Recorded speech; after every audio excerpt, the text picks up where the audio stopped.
Hey guys, Jack here. Thought I'd give you guys that grow pumpkins and squash and sometimes have a common problem, a little tip that's really simple and can really up your yields. These right here are some hulless pumpkins. These are Styrian or Austrian, depending on which catalog you get them out of, hulless pumpkins. So they grow a seed that's got no hull on it. You can just eat it. It's a really thin membrane basically. So it's like pumpkin seeds without having to get them open. And it's a pretty decent squash as well. There's also some Tromboncino zucchini around here. Here's another one of the Styrians that's just set. Those are females, right? And we can tell they're females because they have an actual fruit. Despite what some people in society want to tell us, there is a difference between male and female, and nature doesn't care if this flower identifies as a female, it's a male. It will never produce a fruit. It can't. What it produces is pollen that needs to go to the female plant. Now, right now is a perfect example of this problem, and it may not be a problem right now, but it could be. So what it would make a lot of sense for me to do, and I do this from time to time, is take 2 or 3 of the male blossoms, cut them off and put them in a standard paper bag or anything where they can breathe, but they're protected. They'll kind of dry up and all, but they're protected. They'll kind of close in. And down in there where that pollen is, the pollen will stay inside.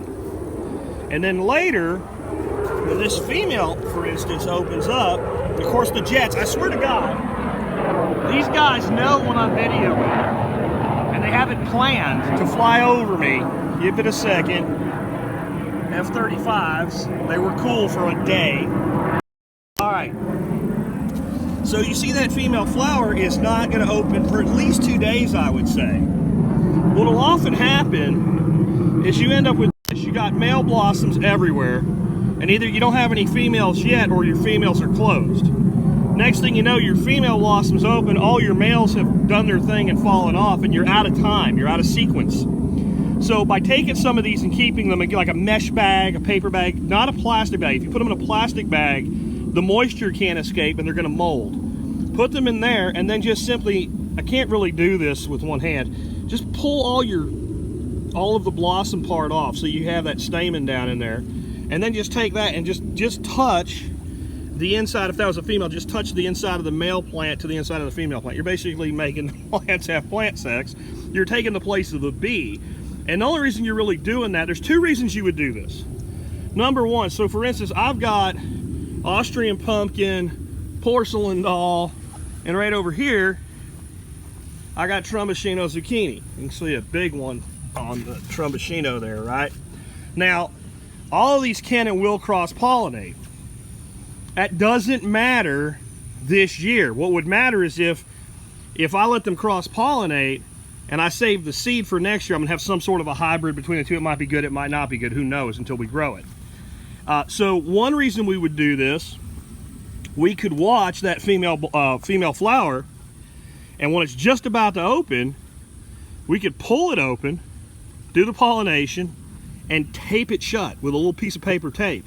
Then we can mark that one, put a little zip tie like right there on the stem behind the female one. This is the male, but that's what you put a little mini zip tie back there.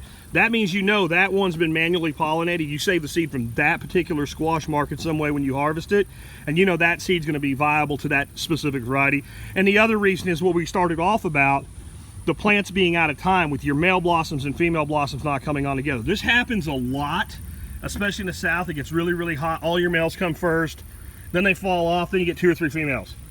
Then they don't pollinate, they rot away on you, and then your males show up again when there's no females. It happens all the time in the South, especially with squashes.